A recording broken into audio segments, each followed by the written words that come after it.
Hello students, welcome to Students Learning Academy. Today we are going to learn practice set 2.2 in which we are going to study different types of method to solve quadratic equation. So there are three methods mentioned in your textbook to solve any quadratic equation. Among this method, first one is factorization.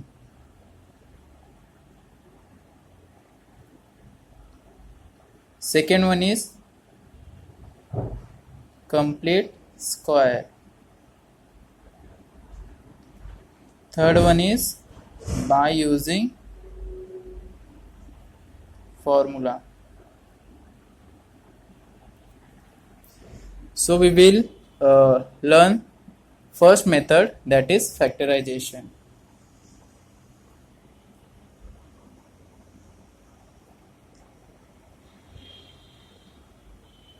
Before starting this method, we will solve some basic example given in your textbook. The first one is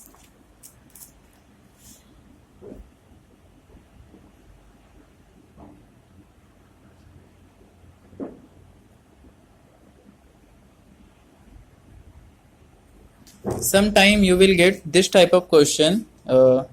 In this type of question, among these three, there इस question में ऊपर दिए गए तीनों में से कोई भी मेथड यूज नहीं होगा क्योंकि ये कंप्लीट क्वाड्रेटिक इक्वेशन नहीं दिया है. अगर कंप्लीट क्वाड्रेटिक इक्वेशन दिया है मतलब x square plus b x plus c equal to 0, अगर ये दिया इक्वेशन तो हम लोग ये तीनों में से कोई भी मेथड यूज कर सकते हैं. लेकिन इसमें हम लोग को थर्ड टर्म सी नहीं दिया है तो हम लोग इसको कैसे यूज करेंगे. देखो 2m स्क्वायर है, m स्क्वायर मतलब दो बार उसका multiplication minus 5m equal to 0. दो टर्म से इसमें एक ही है और एक ही है. ओके, इसमें और इसमें क्या कॉमन दिख रहा है आपको, m, तो m को कॉमन ले लो. m को बाहर ले लिए तो यहाँ क्या बचा 2m माइनस इसमें से m बाहर ले लिए तो यहाँ क्या बचा 5 इक्वल टू 0. तो m into in bracket 2m minus 5 equal to 0.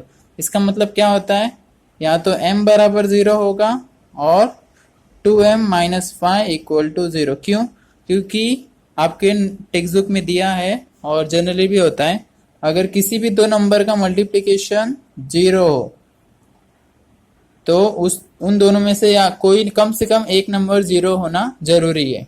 जैसे कि एग्जांपल 5 इंटू 0 इक्वल टू 0. इसमें से 0 क्या है, सेकेंड नंबर क्या है 0 और फर्स्ट नंबर 5. और जैसे कि फर्स्ट नंबर 0 रहा तो भी 0 है, दोनों नंबर 0 रहा तो 0 आएगा. मतलब एक कंडीशन क्या है, इसमें एटलीस्ट वन नंबर 0 होना चाहिए. और इसमें दो नंबर से एक ही है और एक ही है तो दोनों का मल्टीप्लीकेशन 0 आ रहा है. ठीक है, तो इसमें से या तो ये 0 होगा या तो ये, तो हम लोग एक बार ये इक्वल टू 0 लेंगे और एक बार ये इक्वल टू 0. ओके, तो m इक्वल टू 0 एक सोल्यूशन आ गया. और दूसरा 2m माइनस 5 इक्वल टू की साइड गया तो प्लस 5. m2 आपस में क्या कर रहे हैं, मल्टीप्लाई, तो m को अकेला रखो, 2 यहाँ मल्टीप्लाई कर रहा है इक्वल टू की साइड जाके डिवाइड, तो m का वैल्यू 5/2. एक बार m का वैल्यू 0, एक बार m का वैल्यू 5/2. तो आपको जो वेरिएबल्स ये रहते हैं उसी के वैल्यूज फाइंड करने रहते हैं, उसी को उसको बोलते हैं इस इक्वेशन का solution. m equal to 0, m equal to 5/2.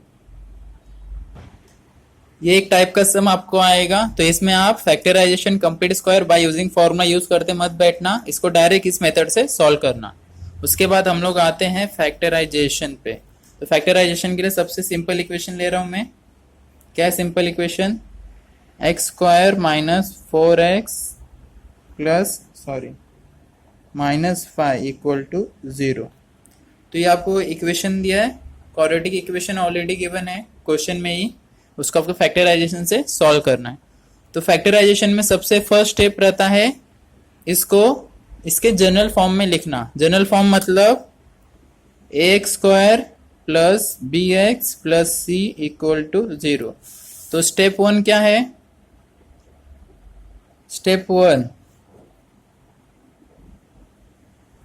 write the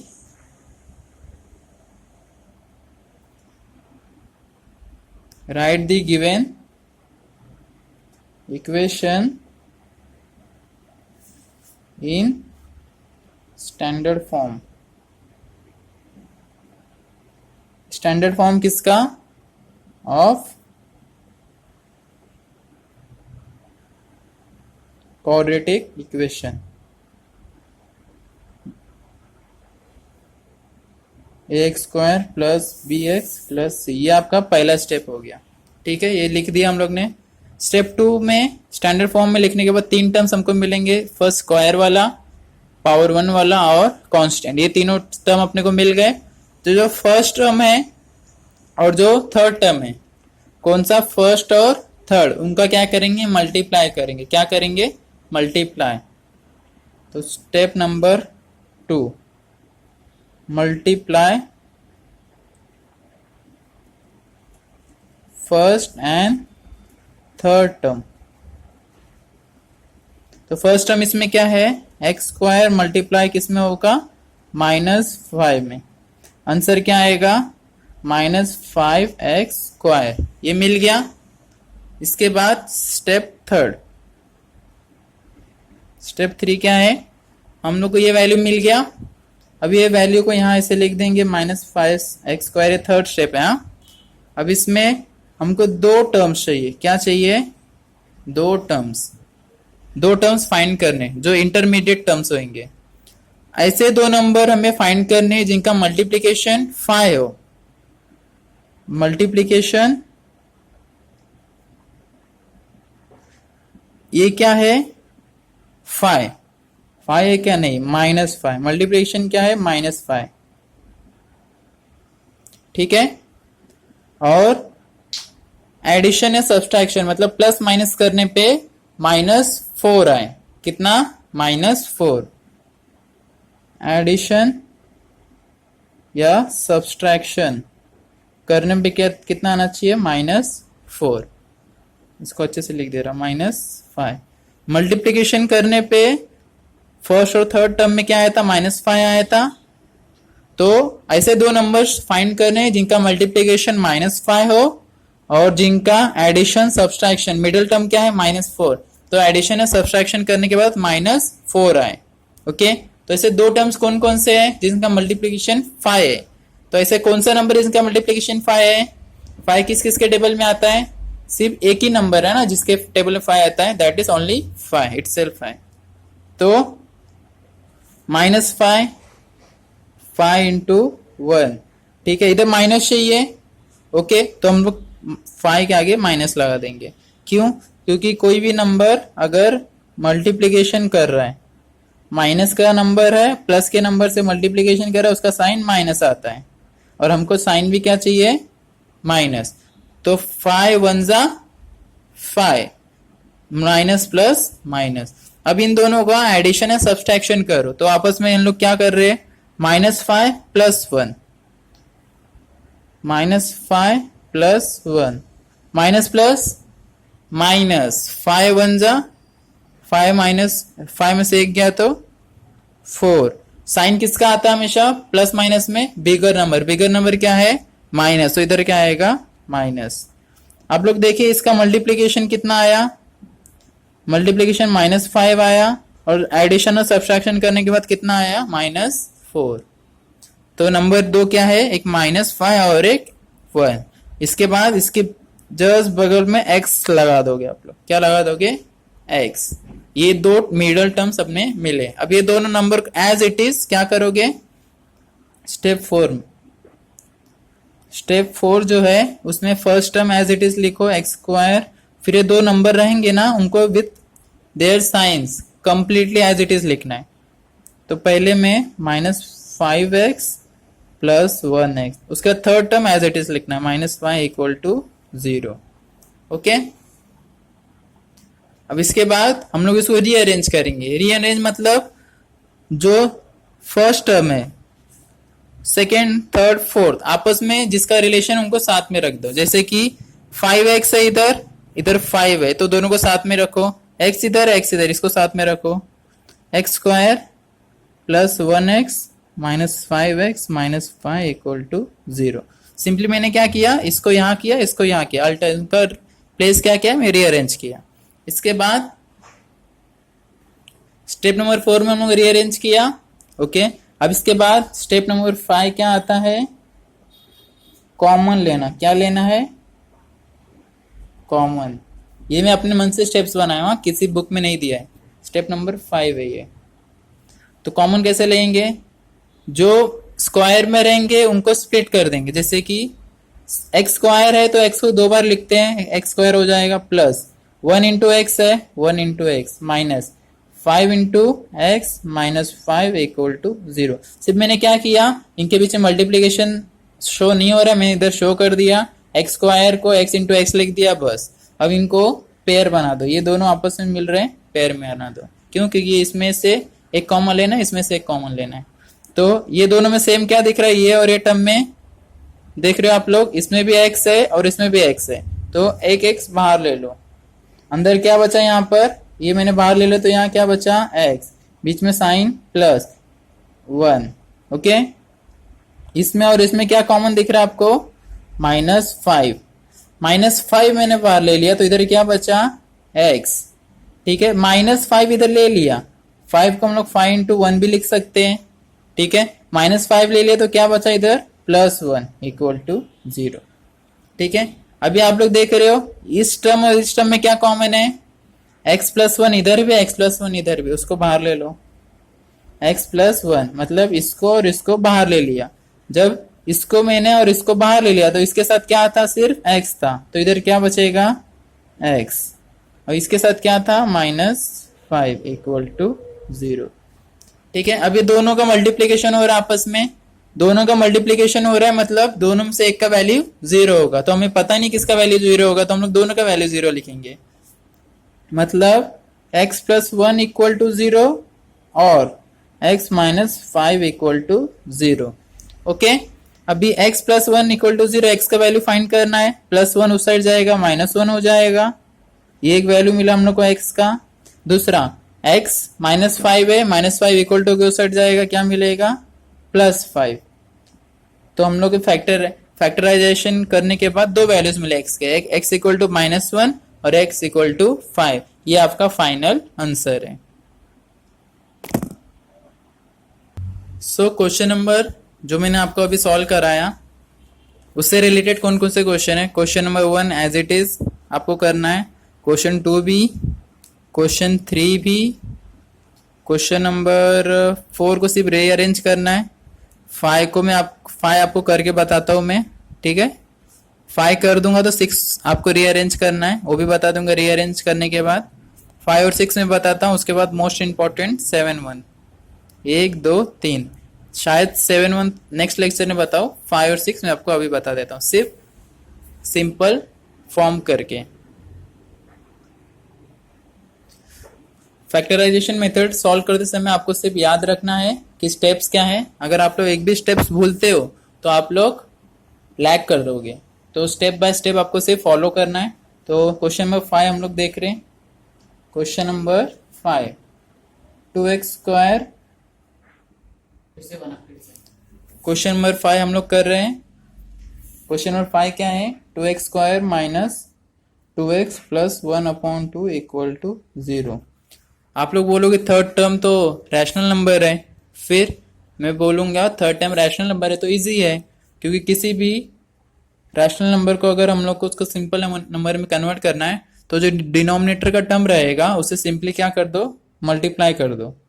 ठीक है, और मैथ्स का एक रूल है, अगर आप एक टर्म में मल्टीप्लाई करते हैं तो इक्वेशन के सारे टर्म्स में करने पड़ेंगे। तो इसको इक्वेशन नंबर 1 दे दो।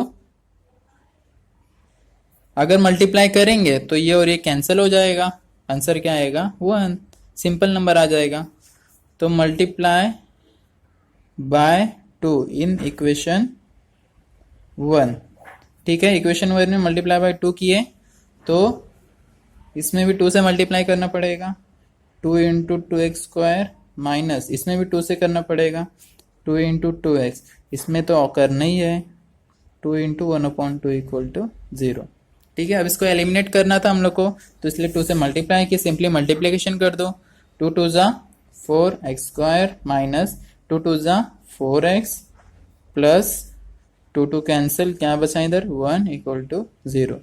ठीक है, सबसे पहले हम लोग का क्या देखना है, स्टेप नंबर 1 क्या देखना था कि गिवन इक्वेशन स्टैंडर्ड फॉर्म में है या नहीं क्वाड्रेटिक इक्वेशन के। तो स्टैंडर्ड फॉर्म क्या है क्वाड्रेटिक इक्वेशन का, लिख लो x square plus b x plus c equal to 0। पहला स्क्वायर वाला टर्म है, विदाउट स्क्वायर वाला है, कांस्टेंट है, मतलब गिवन इक्वेशन स्टैंडर्ड फॉर्म में है क्वाड्रेटिक इक्वेशन के। ठीक है, तो क्या करेंगे अब second step, second number step क्या था देख लो, multiply first and third term, multiply first and third term. तो फर्स्ट टर्म क्या है 4x स्क्वायर, यहाँ कर रहा हूं मैं 4x स्क्वायर, थर्ड टर्म क्या है +1, तो 1 लिख रहा हूँ सिंपली, इसका मल्टीप्लाई करेंगे 4x स्क्वायर ही मिलेगा। ठीक है, ये सेकंड स्टेप था, मल्टीप्लाई करने के बाद हम लोग क्या मिला 4x स्क्वायर। हम लोग को थर्ड स्टेप में क्या करना है, दो नंबर्स फाइंड करने हैं जिनका मल्टीप्लीकेशन x वेरिएबल को भूल जाओ, वेरिएबल के आगे क्या है 4 प्लस 4 हो, कितना हो +4। तो ऐसे कौन कौन से नंबर है जिनका मल्टीप्लीकेशन 4 आता है, 1 के टेबल में 4 आता है, ठीक है, 2 के टेबल में, ठीक है, 3 के टेबल में नहीं, 4 के टेबल में 4, ऐसे 3 ही नंबर है जिनके टेबल में 4 आता है। तो क्या करोगे सिंपली 1 इंटू 4 तो आ रहा है, लेकिन सेकंड थर्ड स्टेप में हम लोग और क्या देखते थे कि ये दोनों का एडिशन नहीं तो सब्सट्रैक्शन, दोनों में से जो सेंटर है वो होना चाहिए। अभी दोनों का एडिशन करो, 4 1 कितना होता है 5, 4 है क्या 5 है क्या यहाँ पर नहीं। अब इन दोनों का सब्सट्रैक्शन करो, 4 - 1 3, लेकिन हमको कितना चाहिए 4, आया क्या नहीं। अब 2 पे जाएंगे, 2 2 जा 4, 2 2 जा 4 आ रहा है, लिख देता हूं यहाँ पर। अभी दोनों का सब्सट्रैक्शन 4 आ रहा है क्या, मतलब माइनस करने पे 2 - 2 0, लेकिन हमको क्या चाहिए इधर 4। अब सब्सट्रैक्शन करके देख ले, अब क्या करेंगे एडिशन, तो +2 कितना हो गया 4, मतलब ये दोनों ही नंबर से जो हमें ढूंढ रहे थे।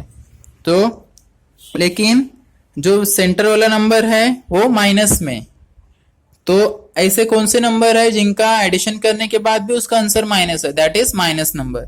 मतलब दोनों अगर हम लोग माइनस में रखे, minus minus minus minus always plus, लेकिन साइन हमेशा माइनस का आता है। ठीक है, तो और इनका मल्टीप्लिकेशन भी चेक कर लो, -2 इंटू -2 +4, क्यों, क्योंकि माइनस नंबर का मल्टीप्लिकेशन हमेशा प्लस होता है। ठीक है, ये सब आप लोग मत करना, ये सब आपको ओरली मतलब आपके माइंड में इमेजिनेशन करना है नंबर्स। ठीक है, आप चाहो तो रफली जब कर रहे हो तो कर सकते हो, लेकिन स्टेप बाय स्टेप याद रखना। ये दोनों का मल्टीप्लिकेशन करके देखिए हम लोग +4 आ रहा है, क्यों माइनस माइनस मल्टीप्लाई करके ऑलवेज प्लस होता है। अब इसके बाद सिंपली क्या अप्लाई कर दोगे साइड में x। अब फोर्थ स्टेप क्या करना है आपको, पहला टर्म एज इट इज लिखना है, जो मिडल वाला टर्म रहेगा उसके बदले क्या लिखेंगे -2x +1 इक्वल टू 0। अब इसके बाद टर्म्स को सिंप्लीफाई कर देंगे, मतलब 4 को जितना हो सके छोटे में लिखो, मतलब 4 को हम लोग 2 × 2 लिख सकते हैं, 2 × 2 4 इंटू एक्स स्क्वायर को कैसा लिख सकते हैं x इंटू एक्स, माइनस एक टर्म हो गया, इसका दूसरा टर्म 2 को तो सिंप्लीफाई कर नहीं सकते, तो 2 × x, ओके, माइनस इसको कैसे करेंगे 2 × x प्लस 1 को 1 × 1 लिख रहा हूं, ठीक है, इक्वल टू 0। ठीक है, और इसमें 1 × 2 कर रहा हूं, 1 × 2 भी 2 होता है। ठीक है, वो क्यों लिख रहा हूं आगे बताता हूं आपको। अब इसमें से कॉमन लेना है और इसमें से कॉमन लेना है हमें, तो ये दोनों में क्या सेम दिख रहा है आपको, 2 इधर है, 2 इधर भी, एक 2 बाहर ले लो, x यहाँ है, x यहाँ है, एक x बाहर ले लो, क्या बचा इधर 2 × x, अंदर क्या बचा 2 × x माइनस, इधर तो सब ले लिए तो यहाँ क्या बचेगा 1। ठीक है, अब देख रहे हो 2 × x 1 × 1, इसमें क्या कॉमन मिल रहा है, कुछ मिल रहा है क्या नहीं, इसलिए मैंने क्या किया 1 से मल्टीप्लाई किया, क्योंकि 1 से किसी भी नंबर का मल्टीप्लाई करो तो वही नंबर मिलता है। जैसे कि अब इसमें से 1 कॉमन ले लो, -1 कॉमन ले रहा हूं, क्या -1, देखो अब ये 1 कॉमन ले रहा हूं, -1 तो अंदर क्या बचेगा 2 इंटू एक्स। अभी प्लस था, ठीक है, लेकिन माइनस को मैंने बाहर ले लिया। अगर कभी भी प्लस रहा और उसमें से हम लोग माइनस का नंबर कॉमन ले रहे हैं, मतलब माइनस बाहर ले रहे हैं, तो हमेशा उधर क्या बचेगा माइनस। 1 ले लिया तो एक 1 इधर बचा, इक्वल टू 0। अब ये नंबर और ये नंबर दो टर्म मिला में, ये दोनों में कॉमन क्या है 2x माइनस 1, 2x माइनस 1, इसको बाहर ले लिया, अंदर क्या बचा 2x और यहाँ क्या बचा -1, एज इट इज लिख दो 0। अभी दोनों का मल्टीप्लीकेशन 0 आ रहा है, तो दोनों में से एक टर्म 0 होगा। मैंने पिछले बार बताया था ना, तो एक बार 2x माइनस 1 इक्वल टू 0 लिखो, या 2x माइनस 1 इक्वल टू 0 लिखो। अब x का वैल्यू निकालना है तो सिंप्लीफाई करेंगे, 2x माइनस 1 इक्वल टू क्यों सेट जाएगा +1, ठीक है। अभी x का वैल्यू निकालना है, x और 2 आपस में क्या कर रहे हैं मल्टीप्लीकेशन कर रहे हैं, तो 2 इक्वल टू क्यों सेट जाएगा तो क्या करेगा डिवाइड करेगा, तो x का वैल्यू क्या आया 1/2। सेम इक्वेशन है तो सेम आंसर आएगा, x इक्वल टू 1/2। तो x के कितने वैल्यूज मिले हमें 2 वैल्यूज मिले, लेकिन दोनों सेम है, तो मतलब इस इक्वेशन का सोल्यूशन सिर्फ एक ही है, उसका वैल्यू क्या है 1/2। तो ये क्वेश्चन नंबर 5 मैंने कर दिया। 6 भी आपको सिंप्लीफाई करके करना है। जैसे इसमें हम लोग 2 डिवाइड में था तो इसको एलिमिनेट करने के लिए 2 से मल्टीप्लाई किए थे, उसी तरह इक्वेशन नंबर 6 में क्या डिवाइड में है x, तो इसको एलिमिनेट करने के लिए क्या करेंगे होल इक्वेशन में x से मल्टीप्लाई। जब यहाँ इसमें और इसमें भी आपको 1 से भी x में मल्टीप्लाई करना, क्योंकि ये भी इक्वेशन के अंडर आता है ना। यहाँ हम लोग ने 2 से मल्टीप्लाई किया 0 में, लेकिन किसी भी नंबर का 0 में मल्टीप्लाई करेंगे तो आंसर हमेशा 0 ही आता है। तो क्वेश्चन नंबर 1 से लेके 6 तक आपको खुद सॉल्व करना है, जिसमें से 5th वन मैंने सॉल्व करके बता दिया। ओके।